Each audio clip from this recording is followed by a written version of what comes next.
So 11-6, surface area of spheres. They tell us the equation is 4 pi r squared. Now, we've heard of pi r squared before. Where'd that come from?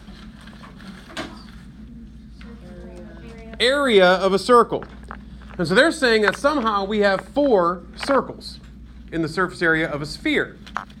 And so to help you kind of understand where that comes from, I did bring a baseball. And so looking at a baseball, I don't know if anybody's ever really paid close attention to a baseball, but it's covered by just 2 pieces of leather, right? And so I'll pass that around if you haven't looked really close at a baseball before. There you go. But it's essentially 2 pieces of leather that if I take it apart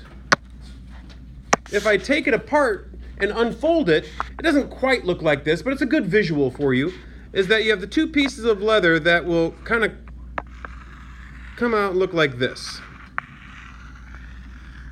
Yeah.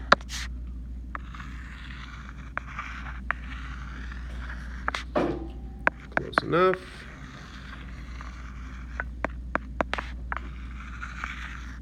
All right, something like that. All right, so you have those 2 pieces of leather that then fold together to cover the whole baseball, right? And so why am I drawing this? Well, because now you can kind of visualize that there are 4 circles that make up covering that sphere. Now, is that exactly where this equation comes from? No, it's not. And I will provide a video on Schoology that shows more precise where that equation comes from, but it's much more complicated than what I want to get to in here in class. And so if you want to know where that comes from more precisely, please look at that video. Otherwise, having this visual in your head is enough to get you there. Okay? All right. So, the skin or the leather on a baseball is essentially 4 circles, which then gives us the surface area of a sphere. All right? Questions, comments? No. So, pretty straightforward formula. So let's go ahead and do an example. Find the surface area of the sphere. So, surface area is 4 pi r squared. And if you notice, I've already added it to our board. So that'll be up there for you. Okay. So 4 pi r squared. Surface area is going to equal 4 pi times, what's the radius? 7. All right, so we've got to take 4 times 49. It gives us 196 pi square centimeters. All right, that's all there is to it. Questions, comments? Let's try the next one.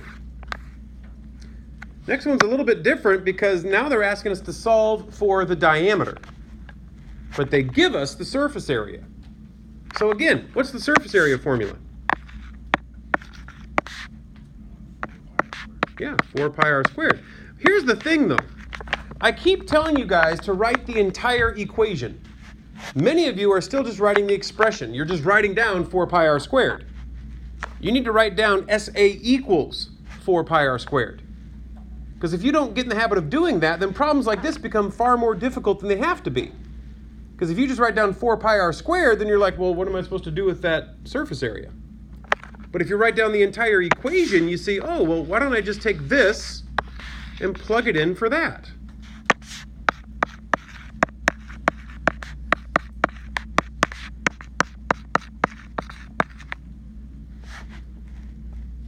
Now I have an equation I can work with. Okay, so what would I do next? Divide by 4 pi, absolutely. So 4 pi divided by 4 pi goes away. On the left side here, the pi goes away. What's 110.25 divided by 4?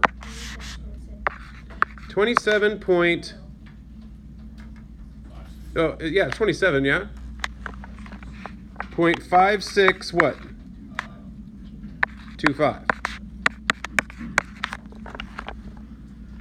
27.5625. Okay. And that gave us a terminating decimal. That's why we're using all 4 of those, right? It gave us a terminating decimal. So now that we have this, what do we do next? We've got to square root both sides. We have what r squared equals, but I don't care what r squared equals. I want to know what r equals. And so I take the square root of both sides. So that means that r equals what? 5.25. This is again why it's important that we used all 4 decimal digits before, because now it comes out exactly 5.25. Okay, so we done? No, they asked us for the diameter, not the radius. So how are we going to find that diameter? Multiply that by 2. So our diameter is going to equal 10.5 what? Just feet. Diameter is a distance, not an area. Got to make sure we give proper units. Questions, comments? Okay, then let's go to the back side.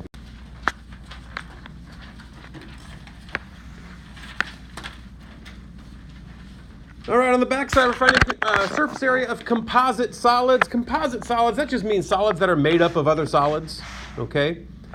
Just solids that have multiple solids together. So looking at this shape, we want to round our answer to 2 decimal places.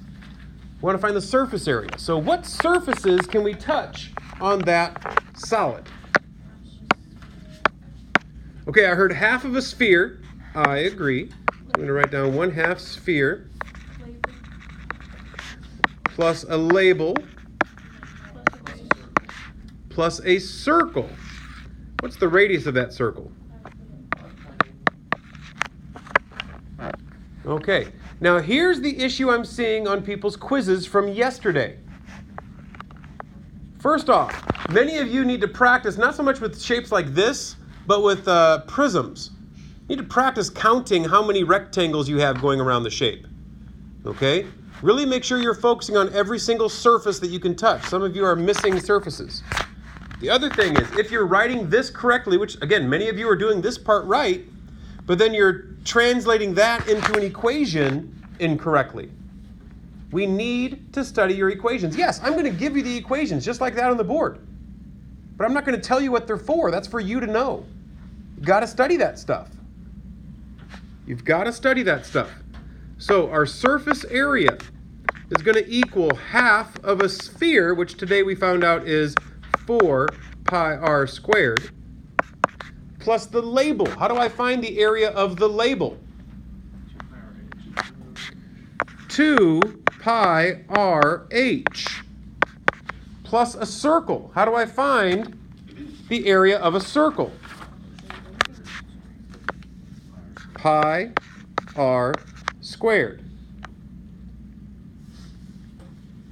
Okay, let's plug in. 1/2 times 4 pi times our radius, 5.8 squared, plus 2 pi times our radius, 5.8, times the height of the cylinder. Yeah, 14 is the height of the cylinder. Plus pi times, again, our radius, 5.8 squared. All right, now we need to do some fancy calculator work here.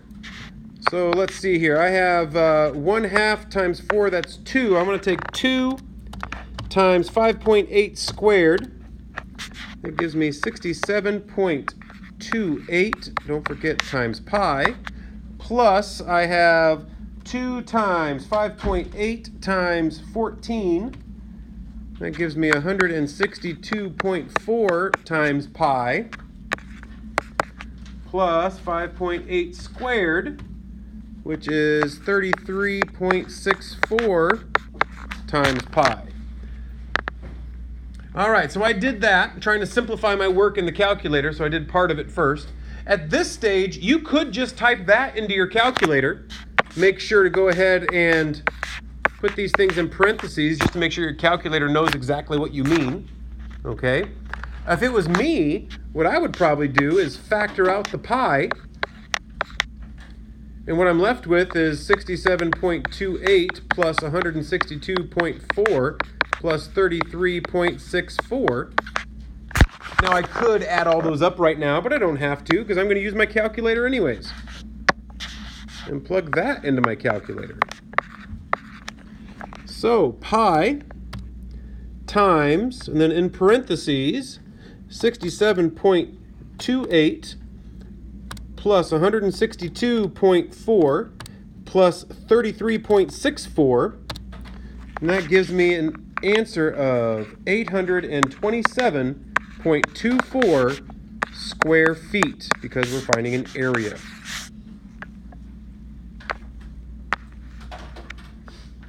Questions on this problem? No questions. Okay, then I would like you guys to try this one on your own. Ready, set, go. Okay, so what should we be doing? We should be taking our surface area, which is a circle, plus a label, 2 pi r h, plus half of the sphere. That is still a surface that we can touch. Plugging in what we know, we have pi times 3.3 squared plus 2 pi times 3.3 times 7 is the height of the cylinder, plus 1/2 times 4 pi times 3.3 squared.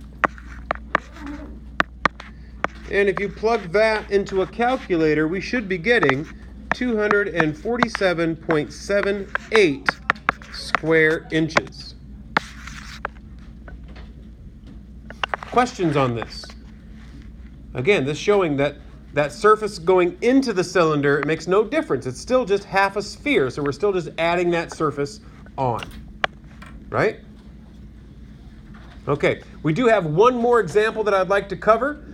We don't have a chance to do it here before lunch, so we will work that example after lunch. Okay, so taking a look at this example, the two surfaces that we have here are what? Okay, but what cone? I mean, what do we have? The whole cone? So we have a circle and a waffle? We have just the waffle and then half a sphere.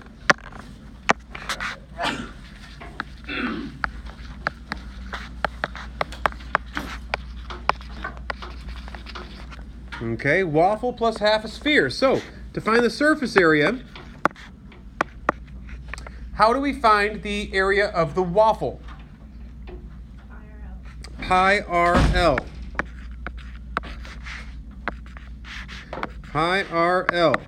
Plus, how do we find the area of a sphere? 4 pi r squared, but we only want half of that. So half of 4 pi r squared. Which might as well be 2 pi r squared. Well, but I'm not going to do that right now. Okay, but yes, we could call it 2 pi r squared. All right, so plugging in what we know. Pi times, what's the radius? 4.9 times, what's our slant height? We don't know that yet. We don't know that yet. This is the slant height. And I'm having people on the quiz from yesterday that did not know the difference between slant height versus the height of the solid. We need to know which one is which. That is our slant height. And so to find that, I've got to look at that little triangle. It's a right triangle where this is 12.6 and this is 4.9.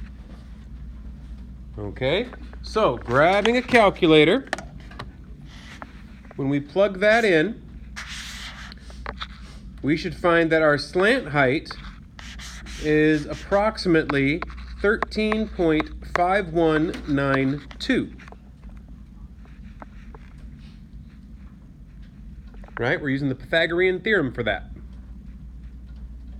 So we can then plug in 13.5192 in for our slant height, plus 1/2 times 4 pi times our radius, 4.9 squared. Okay, so we're going to come in here and type in basically that into my calculator. Okay, you can take it in stages if you want. If you wanted to take 1/2 times 4 first, that's okay.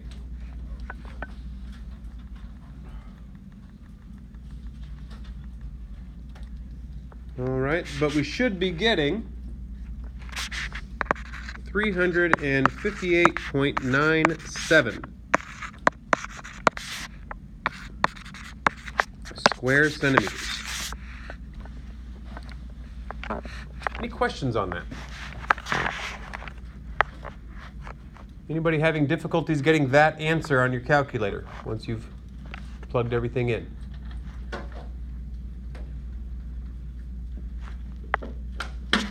Okay.